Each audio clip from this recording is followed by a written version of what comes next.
Hello students, कैसे हैं आप सब लोग। घर पे रह रहे हैं ना, बाहर नहीं जाना।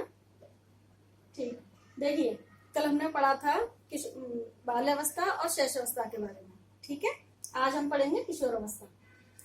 किशोर अवस्था जो है वह जीवन का एक बहुत ही नाजुक काल कहा जाता है, क्योंकि इस पीरियड में बच्चे के अंदर बहुत सारे चुनौतियां सामने आती हैं। बहुत सारे असमंजस में रहता है बच्चा, क्योंकि उसके अंदर बहुत सारे परिवर्तन आते हैं। इसलिए बच्चे को समझ नहीं आता कि इस तरीके का चेंजिंग हमारे साथ क्यों हो रहा है, किस लिए हो रहा है। इसलिए इस चीज को किशोर अवस्था में जीवन की बहुत ही नाजुक अवस्था मानी जाती है। देखिए, बाल्यावस्था से परिपक्वता की ओर उन्मुख होना। बच्चा जब बाल्यावस्था में होता है, बाल्यावस्था से निकलकर फिर वो किशोर अवस्था में आता है, यानी कि परिपक्वता की ओर उन्मुख, यानी कि मैच्योरिटी की तरफ, समझदारी की तरफ उन्मुख होता है। उसमें समझदारी स्टार्ट हो जाती है। इस अवस्था में बच्चे के अंदर लंबाई, भार व मांसपेशी में वृद्धि होती है। देखिए, मैंने पहले ही बताया था कि लड़कियों किशोर अवस्था में जो है लड़कियों का जो लंबाई और भार होता है वह 12 वर्ष से लेकर 14 वर्ष की उम्र तक तेजी से बढ़ता है। उसके बाद में 15 वर्ष से लेकर 18 वर्ष की उम्र तक लड़कों की लंबाई और भार में तेजी से परिवर्तन आता है। तो और उनमें मांसपेशियों में वृद्धि होती है। बच्चों की मांसपेशी में वृद्धि होती है, उनमें हार्मोन्स में वृद्धि, मांसपेशियां, लंबाई, भार, ये सारी चीजों में किशोर अवस्था में वृद्धि होने लगती है। बच्चे, लड़कियां, लड़के, यानी कि उनका वेट बढ़ जाता है, लंबाई निकल जाती है। तो इसी पीरियड में ये सब होना है। इस अवस्था में प्रजनन अंग विकसित हो जाते हैं, काम की मूल प्रवृत्ति जागृत हो जाती है। देखिए, बच्चे जब किशोर अवस्था में आते हैं, 12 वर्ष से लेकर 18 वर्ष की उम्र है किशोर अवस्था की, तो बाल अवस्था से निकलकर किशोर अवस्था में जब आते हैं तो उनके अंदर प्रजनन अंग प्रबल हो जाते हैं और जो काम की जो मूल प्रवृत्ति है वह भी जागृत हो जाती है। यानी कि मोटे तौर पर कहें कि बच्चे जो हैं शादी लायक हो जाते हैं, कि बच्चों की हम शादी कर सकते हैं, क्योंकि उनका जो शरीर है वो इस उम्र में आते आते उनमें ये सारी चीजें आ जाती हैं कि वह मैच्योर हो जाए, समझदार हो जाए, उनकी हम शादी भी कर सकते हैं। लेकिन ऐसा होता नहीं है। पहले जमाने में करते थे बच्चों की शादी, अब कोई नहीं करता, क्योंकि अब तो पढ़ते हैं, लिखते हैं और अपना जो लक्ष्य हमने निर्धारित किया है कि हमें ये बनना है, वो बनना है, उसके बाद ही करते हैं। ये मैंने आपको समझाने के लिए कहा है कि काम की मूल प्रवृत्ति और प्रजनन अंग विकसित हो जाते हैं, यानी कि वे मैच्योर हो जाते हैं और माँ बाप बनने के लिए तैयार है। बुद्धि का पूर्ण विकास हो जाता है। देखिए, किशोर अवस्था में बच्चे की जो बुद्धि है उसका विकास जो है पूर्ण हो जाता है।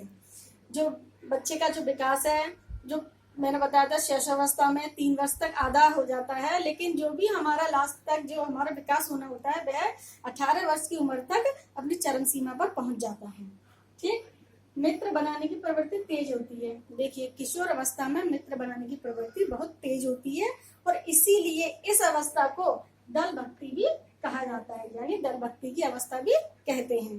बाल्यावस्था में बच्चों के अंदर जो सामूहिक खेल खेलने की प्रवृत्ति है, बच्चों के साथ रहने की प्रवृत्ति है, वह उसको समूह की प्रवृत्ति या टोली कहते हैं। टोली की अवस्था बाल्यावस्था को कहते थे, लेकिन किशोर अवस्था को वही टोली की अवस्था जो है वह दल भक्ति की अवस्था मानी जाती है, क्योंकि बच्चे के अंदर अपने दोस्तों को लेके, अपने मित्रों को लेके इतनी प्रबल वो रहती है इच्छा उनके साथ रहने की कि वह दल भक्ति कहलाती है। जैसे कोई व्यक्ति भक्ति में लीन रहता है, उसी तरीके से किशोर अवस्था में जो बच्चे हैं वह अपने दोस्तों में ही लीन रहते हैं। उन्हें दोस्ती से हटाएं या उनके कहें कि ये दोस्त अच्छा नहीं, इनके साथ ना रहें, या हर समय दोस्तों में रहते हैं, उनको ये बात हमारी अच्छी नहीं लगती, क्योंकि वह जो है अपने दल की भक्ति करने लगते हैं। इसीलिए इस अवस्था को दल भक्ति की अवस्था भी कहते हैं।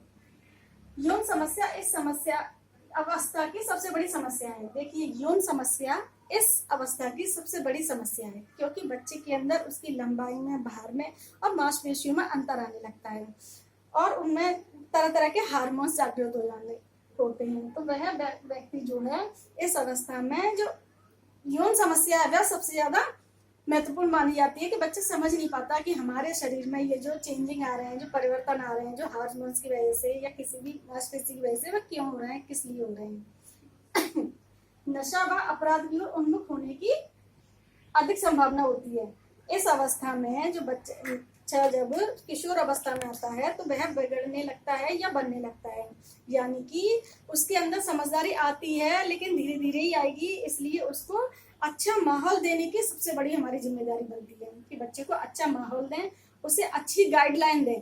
देखिए जब कभी हमने एक पौधा लगाया, वह पौधा हमारा बड़ा हुआ, उसके बाद में जब वह निकलने लगता है तब वह इधर झुक गया, तो हमें उसके लिए थोड़ी सी लकड़ी लगानी पड़ती है जिससे कि वो उधर झुका हुआ थोड़ा सीधा हो जाए। फिर वह इधर झुकता है तो वह इधर से भी थोड़ी लकड़ी लगाएंगे जिससे कि पौधा सीधा हो जाए। जहां जहां उसका झुकाव होगा तो हम लकड़ियां लगा के उसको सीधा कर देते हैं और एक सही डायरेक्शन में उसको बढ़ने के लिए छोड़ देते हैं।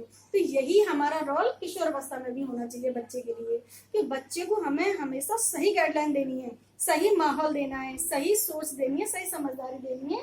इसी से बच्चा सही तरीका अपनाएगा और सही रास्ते पर चलेगा। वरना इस अवस्था में बच्चे के अंदर नशा व अपराध की और वह उन्मुख होने लगता है, ये चीजें उसके अंदर ज्यादा रहती हैं। जीवन का तूफान व संघर्ष का काल, इसीलिए इस अवस्था को जीवन का तूफान व संघर्ष की अवस्था भी कहते हैं, क्योंकि इस अवस्था में हमारे शरीर में इतने हार्मोन्स, इतनी मांसपेशियों में वृद्धि होती है कि हम समझ नहीं पाते कि ये सारी चीजें किस लिए हो रही हैं, क्यों हो रही हैं। क्योंकि बच्चा कभी कभी अपने आप में ही खोया रहता है और कभी उसे अकेलापन अच्छा लगता है तो कभी सारे लोगों के साथ उसे अच्छा लगता है, तो वह खुद नहीं समझ पाता क्योंकि कुछ हार्मोन्स होते हैं, मांसपेशियां होती हैं, इस वजह से उसके अंदर ये सारे चेंजेस दिखाई देते हैं।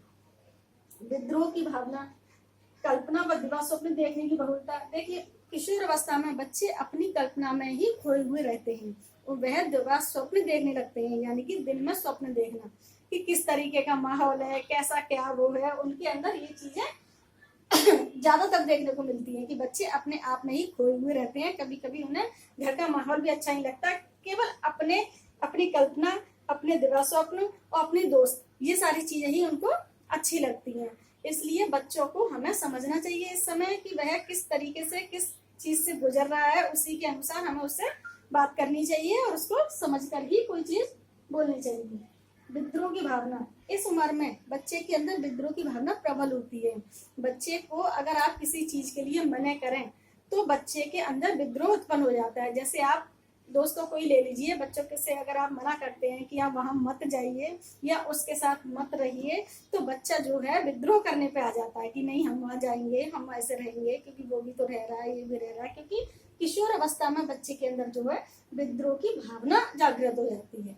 ठीक इसी तरीके से देखिए बनने व बिगड़ने की आयु, इसी अवस्था में अगर बच्चे को सही गाइडलाइन ना मिले, सही देखभाल ना मिले तो बच्चा बिगड़ भी जाता है और समझ भी जाता है। इसीलिए पेरेंट्स को चाहिए, हमें चाहिए कि बच्चे को समझे और सुने, क्योंकि बच्चे के अंदर जो चेंजिंग आ रही है अगर वो किसी को नहीं बता पा रहा है, किसी को नहीं सुना पा रहा है तो वो जो अच्छा दिखा, जिस तरफ मुड़ गया उसी तरफ में चलता गया। इसलिए इस अवस्था में हमें उसको समझना चाहिए, सुनना चाहिए, तभी बच्चा हमारे गाइडलाइन की वजह से बन भी सकता है, बिगड़ भी सकता है। ठीक इस समय बच्चे के अंदर आत्मसम्मान की भावना प्रबल होती है। देखिए इस समय जब बच्चा किशोर अवस्था में आता है तो बच्चे के अंदर ईगो आ जाता है, उसका ईगो जागृत हो जाता है कि मैं भी तो हूँ, मैं भी तो बड़ा हूँ, मैं भी तो बड़ी हूँ, मुझे भी तो समझो। यानी कि फैमिली में जब कोई भी डिसीजन लेना चाहिए, कोई भी बात हो तो अपने बच्चों को भी उसमें शामिल करना चाहिए, क्योंकि उनके अंदर आत्मसम्मान की भावना प्रबल होती है इस आयु में आके। तो बच्चा ये कहता है कि हाँ मेरा भी इसमें थोड़ा अच्छा मतलब अहम रोल है, तो मुझे भी मेरे पेरेंट्स पूछते हैं, तो उसके अंदर जिम्मेदारी आती है। इन्हीं चीजों को, यही गाइडलाइन हमें बच्चे को देनी है। बच्चे के अंदर थोड़ी हम जिम्मेदारी डालेंगे, उसे समझेंगे और उसे सुनेंगे तो बच्चा खुद ही मैच्योर होने लगेगा और ये वह भी अच्छे काम करने की कोशिश करेगा ताकि मेरी फैमिली के अंदर मेरी रेपुटेशन बढ़े, ना कि गिरे।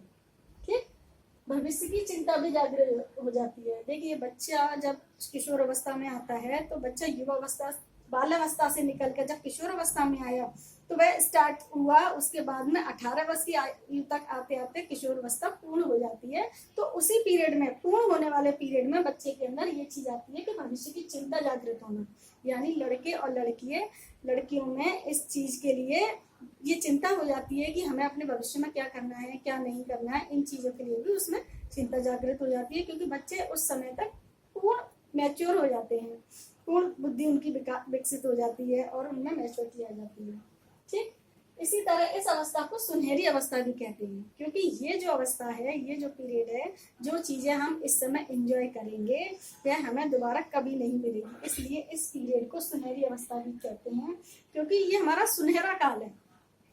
अनेकों नई नई चीजें देखने को मिलेंगी, नई नई हमारे अंदर परिवर्तन देखने को मिलेंगे, नई नई सोच देखने को मिलेगी। इस उम्र में बच्चे के अंदर अलग ही उमंग होती है, तो इसलिए इस उम्र को सुनहरी अवस्था भी कहते हैं। देखिए बच्चे के अंदर बहुत सारे चेंजिंग आएंगे, लड़कियों में भी चेंजिंग आते हैं काफी सारे, लड़कों में जैसे उनकी दाढ़ी मूंछ निकलना, उसकी आवाज में भारीपन आ जाना। आप समझदार हो, मैच्योर हो, सब लोग जानते होंगे इस चीज को।